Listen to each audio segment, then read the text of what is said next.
Hey, I'm Ryan Reynolds. At Mint Mobile, we like to do the opposite of what Big Wireless does. They charge you a lot, we charge you a little. So naturally, when they announced they'd be raising their prices due to inflation, we decided to deflate our prices due to not hating you. That's right. We're cutting the price of Mint Unlimited from $30 a month to just $15 a month. Give it a try at mintmobile.com/switch. $45 up front for 3 months plus taxes and fees. Promo rate for new customers for limited time. Unlimited more than 40 gigabytes per month. Slows full terms at mintmobile.com.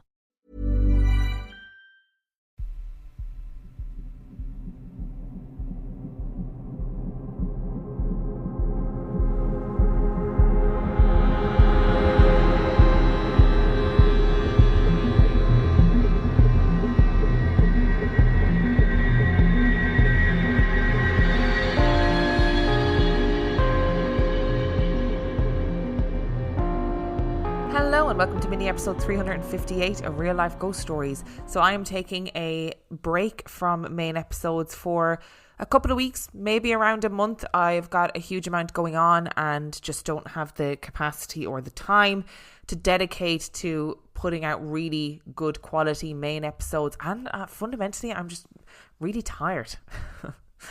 I'm just really tired. So I'm taking a bit of a break. Mini episodes will continue as normal. Patreon will continue as normal. And I have 2 spooky stories for you today. And the last story comes from April the 19th, 2024. And story number 1 comes from Ashton. My husband is a huge skeptic and always assumes podcasts like this are full of people submitting stories as a way of trying their hand at creative writing. Highly ironically, one of my stories involves him. And I can 100% vouch that they really happened. So boo to him. My first story takes place in 2014. I was a sophomore in college and my best friend Mary and I were looking for something fun and cheap to do over Easter break. Our mutual acquaintance Mark offered that we could stay at his family's home in North Carolina, as they were all travelling and he would have nothing better to do. Upon promises of visiting the beach at some point, we happily said yes and packed into his tiny car to visit his very rural, charming old home. Mary and I shared a bed in Mark's sister's room and settled down to sleep, surrounded by southern lace and stuffed animals. Nothing about the room or the house was menacing, but I could not relax. As someone who generally falls into a coma 2 seconds after hitting a pillow, this was very unusual for me. I lay stiff with growing fear for hours. I tried not to move as I didn't want to wake Mary up, but I felt petrified. I lay there and lay there and lay there and counted my blessings when dawn finally broke through the doily curtains and I felt that I could sleep. In the morning, as we scrubbed our teeth and I tried to cover my dark circles with makeup, Mary asked me how I had slept. Embarrassed and assuming she might roll her eyes at me, I admitted I had not slept more than 2 hours that night. She gave me an odd look. Once I sheepishly explained myself, her jaw hung open. As it happened, she too had been lying awake with unexplained anxiety, trying not to move around so as not to wake me. Neither of us could explain this, but we made a pact to let each other know if this happened again and moved on with the day. That night, as we sat in the living room surrounded by Easter candy and chips, Mark asked if he had ever told us about the ghost that lived in his family's house. I almost choked on my Twizzler. He said he had photo evidence of a small ghost kid who would visit his room in the attic and cause antics around the home. Mark only had the photo because he had been taking selfies on his Mac computer in phone booth. How times have changed. And in one of the photos of the series, in the slightly ajar doorway was the clear and unmistakable outline of a pale 3-foot-tall person with a distinctly outlined and expressionless face. I would never have believed Mark if I, and somehow Mary, hadn't experienced the unexplainable fear the night before. Mark was not someone that I knew to be good with graphic design or Photoshop, and he had no idea that we had slept poorly. I wish I had the photo to share, but we have not been in contact since this trip. Mary and I were baffled as to how calmly he related this information to us. However, Mark reassured us his ghost was friendly and did not mean any harm. Right before including that the ghost also routinely set off fire alarms, which he thought was a touch macabre, because several homes had burnt down on the same property before his own house was constructed. Whenever his family would contact the company to get the alarms shut off, the company would have no record of the alarms having been activated in the first place. At this point, Mary and I both confessed to feeling something off in the house, having no choice but to believe Mark after the strange fear that had kept us up all night. "Oh," he added, "I forgot to say, there used to be a shelf outside of my sister's room with crosses and religious figurines. But after some weird escalating pranks in her room, the shelf came crashing down and all the religious items broke. She doesn't like sleeping in her room anymore either." Needless to say, Mary and I slept with a light on and worship music quietly playing for the rest of the trip. I asked her if she remembered this the other day, and she said it is still the creepiest paranormal encounter she has ever experienced. My second story takes place in 2018. My new husband and I were renting a very sketchy, very cheap townhouse in rural Virginia. To give you context, it was a 2-bedroom house that we paid $400 a month to rent. We used to joke that our place was so crappy that bugs could walk through the cracks in the door, and they routinely did. One night I woke up suddenly with an unexplainable and deep fear, similar to what I had experienced at Mark's house all those years ago. I craned my neck to look around our room and saw nothing. But the fear was so deep I decided to risk embarrassing myself and shook my sleeping husband awake. What are husbands for, right? I know how skeptical he was of the paranormal, but I preferred feeling silly over feeling scared. As I shook him, he lay there not moving. "Brandon!" I loudly whispered his name and shook his shoulder, slightly freaking out at his delayed response. After a pause that felt like an eternity, he slowly turned around to look at me in the bed. "What the hell?" was all he could say. Brandon had opened his eyes and had been confronted with the sight of an impossibly tall old hag standing before him that he compared to the woman in Insidious. When he blinked, she was gone, but staring at her had kept him from addressing me for a few moments. We prayed over our room together and tried coping with the weirdness we had jointly experienced. 2 more times this happened, but my husband saw a dark, faceless figure at the end of our bed instead of the hag. I'm a Christian, so I finally decided to do what made sense to me and pray scriptures from the Psalms out loud through our entire home, anointing all the doorways and windows with oil, and I have to say it worked. We never experienced anything odd there again, though the townhouse next to ours did burn down in a fire about a month later. I still think it's interesting that I could sense what was there, but the big boy skeptic was the one who actually saw it.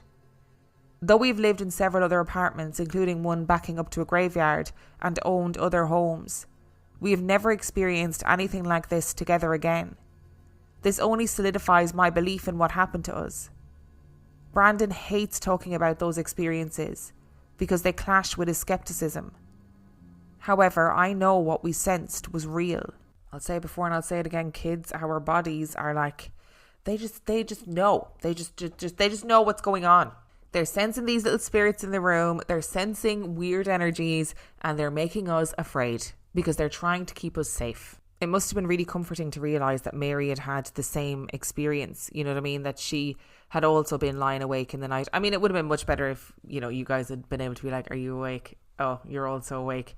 Do you want to have a chat to try and alleviate the fear?" And when people invite you over to their house, I don't get this thing of being like, "Oh, yes, sorry, you're sleeping in the ghost room.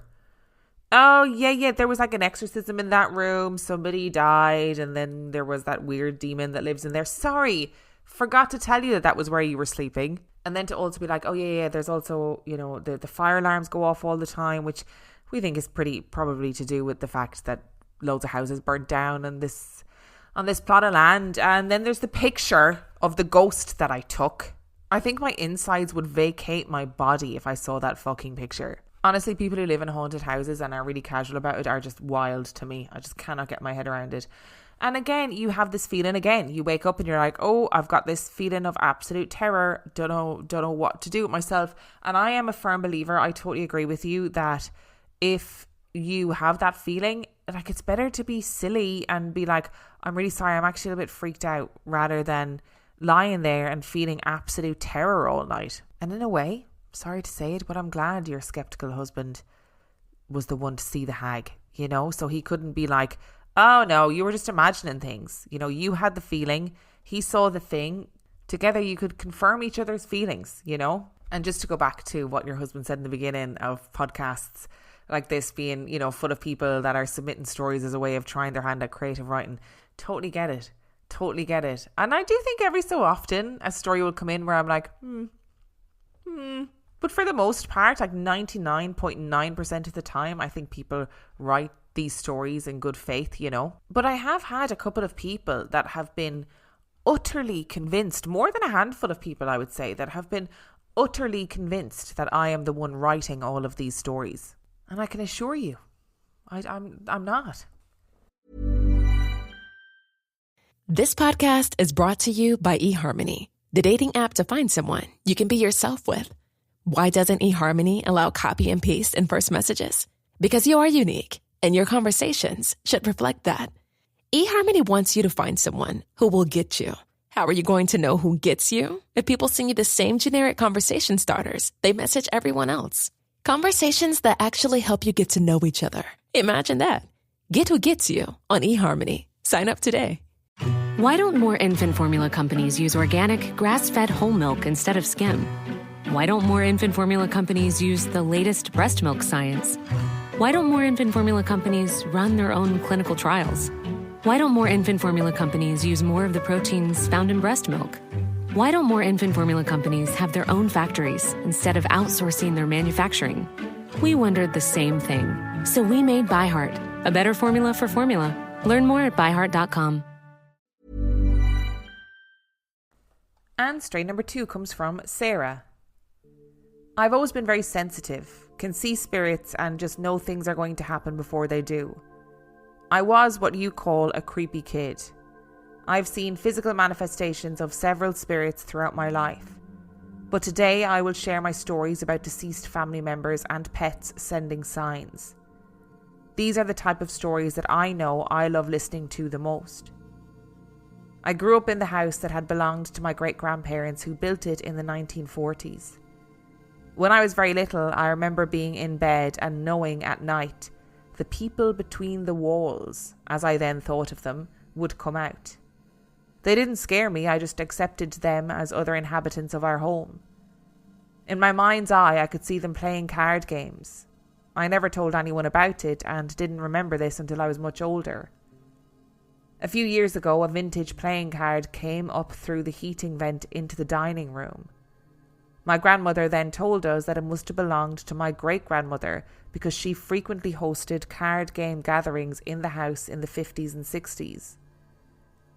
In 2010, my great-aunt Maggie lived with us while she was nearing the end of her battle with cancer.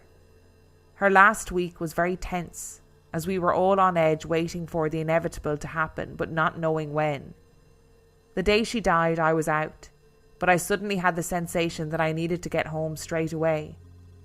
When I was pulling into the driveway, I also saw my sister arriving in her car at the same time, and a minute later our uncle pulled up on the street. He had just driven all the way to Connecticut from Maryland. Right as we all walked into the house, we heard my mom calling from upstairs. "Come now, come now!" Maggie was about to take her last breath. We made it up the stairs in time to gather round her bed. We recited the Our Father prayer. At the end of the prayer, she raised her hand as if to say goodbye and left this life peacefully. She had not moved any part of her body in the days before. Most of all, it was just amazing that we all got there at the same moment, right in time to be there when she passed. A few days after she passed, I had a dream in which our house phone rang and the answering machine came on. I didn't pick up the phone, but I could hear Maggie leaving a message on the answering machine. She said, "Hello everyone, I just wanted to let you know I am here. It's wonderful and I am okay." In the dream, I wanted to play the message back for my family afterwards, but when I tried to, the message was deleted. Unbeknownst to me, Maggie had left my sister and I some money, which I then used to move to California. A year after I had moved, I was sitting on my bed late one night going through some pictures. I found her funeral card, so I started thinking of her and how grateful I was that she had given me that gift of money. I prayed and told her how thankful I was and that I hoped I was making her proud. I lived in an apartment building in San Francisco on the 3rd floor. All of a sudden, on the window behind my bed, I heard a distinct tapping on the glass. I turned around and there was a hummingbird, staring right at me, tapping the window pane with its beak. I've seen hummingbirds, but only always flitting around flowers, never seeming to stop for too long. Now this hummingbird was standing on the windowsill and just staring at me for a long time. I opened the window and asked, "Maggie?" The hummingbird cocked its head and stayed for a few more minutes before flying away. I'm not a bird expert, but I don't know if you usually see hummingbirds at night or if they can fly that high, 3 stories. But that bird was clearly tapping on the window to get my attention right at the moment I was thinking of my aunt. I called my mom to tell her what had happened. A few days later, she told me that she recently remembered while Maggie was living in our house, she had hummingbird chimes on her bedroom window. In 2015, I lost my beloved dog Chesney, a mini pincher poodle mix. He was only 8 years old but had kidney stones. He had surgery 6 months prior to remove them, but the stones came back again and he was unable to urinate. I didn't know that he was sick again until the morning we took him to the vet to be euthanized. He was clearly suffering, and we knew what the right thing to do was. The day before he died, we had a lovely afternoon together in the backyard, lounging in the sun on the hammock. He laid on my chest, and I thought to myself, this is heaven. Then he hopped off the hammock and went directly under the cherry tree where we buried all the ashes and remains of our previous pets over the years. He sat under the tree and laid down, looking at me with a terribly sad expression. I think he was trying to tell me that something was wrong and he was going to have to leave me. That night I took one last picture of him laying on my bed, but again I didn't know that was our last night and the last photo I would ever take of him.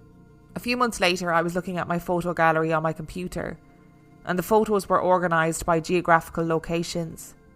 I saw my normal locations, Connecticut, California, etc., places where I had actually taken my photos. But to my surprise, there was one photo in my gallery from Kyrgyzstan. I had never been there in my life. I clicked on it and the photo that came up was the last photo I had taken of my dog in my bedroom in Connecticut, USA. Definitely not Kyrgyzstan. My hypothesis is that there must have been a really strong spiritual energy around us that night that may have caused a glitch with the geo-coordinates of the photo. The most amazing thing happened a few days after Chesney passed. I was beside myself with grief as he was such a special little dog. All of my previous dogs had died after living long dog lives. He was just too young and it just wasn't fair that he got sick. I was at work in my office crying and looked down on the carpeted floor. There appeared a perfect paw print of light on the floor. It had been created by the sunlight through the window above my work desk, and the shadows of cords underneath the desk somehow just created this perfect paw print shape. I know it was Chesney telling me he was okay on the other side. And I hope this brings some happiness to others who have lost a beloved pet. Finally, I want to share this. I am now over 10 years sober, but I credit the spirits of deceased loved ones with helping me to get sober all those years ago. I was at my rock bottom of drinking when I was living in San Francisco at 27 years old. I knew the city was not a healthy place for me, so I made a plan to move to Southern California for a new start at 28. I was excited about this move and was walking down the street and randomly asked my spirit guides, what will happen to me in Southern California? The license plate of the next parked car I walked past spelt out die, D-I-E. Needless to say, I listened, and I decided not to go through with the move. Instead, I chose to travel to Europe. Before I went on my trip, I stopped back home in Connecticut. I was visiting my grandmother at her house. My grandfather had died the previous year. He had a big cosy armchair in their living room, and I was sitting in it and just happened to slip my hand down the outside of the chair, and in the space between the wall and the chair I found an old TV Guide magazine. I know, ancient, but apparently in 2012 my grandparents still used this. Anyway, I thought to myself, this must be a sign for me from my grandfather. Sure enough, there was a page dog-eared. I opened to the page. It was an ad for a television show. Dead Like Me. I took this as a very clear warning from my grandfather that I was headed down a dangerous path if I continued the way I was living. During my years of drinking, I suffered from sleep paralysis. It has, for the most part, stopped. But what works for me when feeling under attack during these events is to recite the Our Father prayer over and over until it goes away. By it, I mean the evil presence. Sleep paralysis started when I lived in San Francisco. I think this was because I was in such a bad way and was attracting low-level energies. However, when I was in Spain on my European trip, the night before I was to go to a monastery, I had an amazing, beautiful, spiritual dream. In this dream, an angel, which I think may perhaps be my maternal grandmother who had died from alcoholism when I was young, came to me. The divine presence of love and light was so powerful. She kissed me on the forehead and said, "God doesn't save us all." The next day I went to a monastery in the mountains and a feeling of calm and peace came over me like never before. In that moment, I ended up realising what I had to do, get sober, and having my very last drink a couple of months after that in January 2013. Another serendipitous and magical thing is that I gave birth to my daughter on my 7th anniversary of sobriety. Anyway, I hope these stories bring some hope and positivity to all of the listeners. I know as someone who seems to be a magnet for spirits, I can attract both negative and positive spiritual energies. So I'm trying to stay in the light. I think the people between the walls is one of the most terrifying descriptions of seeing spirits that I've heard in a really long time. And how fascinating that you had this vision in your mind's eye of people playing cards and, you know, people gathering to play card games, and then later a vintage playing card comes up through the vent into the dining room. That is wild. I think that the connection between people is really strong when somebody is close to death. We've seen it countless times where people have known that somebody was going to die or felt that somebody was going to die, and in this instance it seems like you all just happened to get there at exactly the right moment, which is really beautiful. It can be a really traumatizing thing to see somebody die, but it also can be something that is incredibly peaceful and bring a lot of closure. And look, I know very little about hummingbirds, but it seems like a sign to me, you know? And if it brings you closure, if it brings you peace, if it feels like it was a sign, then that is a sign. And I am going to post the picture of Chesney, the beautiful dog, and the paw print that appeared, because it is the picture is just, oh, it's so cute.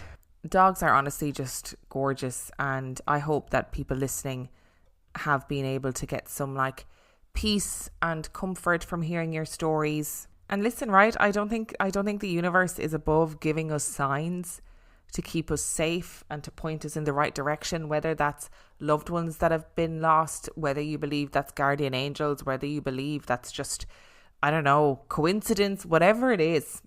I think that something is out there being like, hey, I'm going to steer you in the right direction, and it's your choice to decide what you want to do.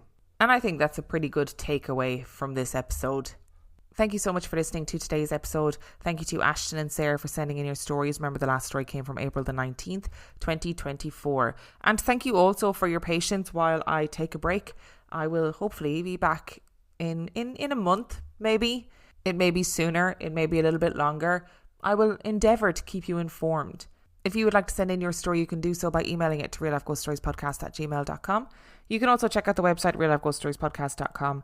And if you are desperate for some extra content, you can subscribe to the Patreon. That is patreon.com/reallifeghoststories, where for $5 a month or $2 a month, you get access to heaps of extra content, as well as every single main and mini episode completely ad-free. And on that note, I shall see you next time. Why don't more infant formula companies use organic, grass-fed whole milk instead of skim?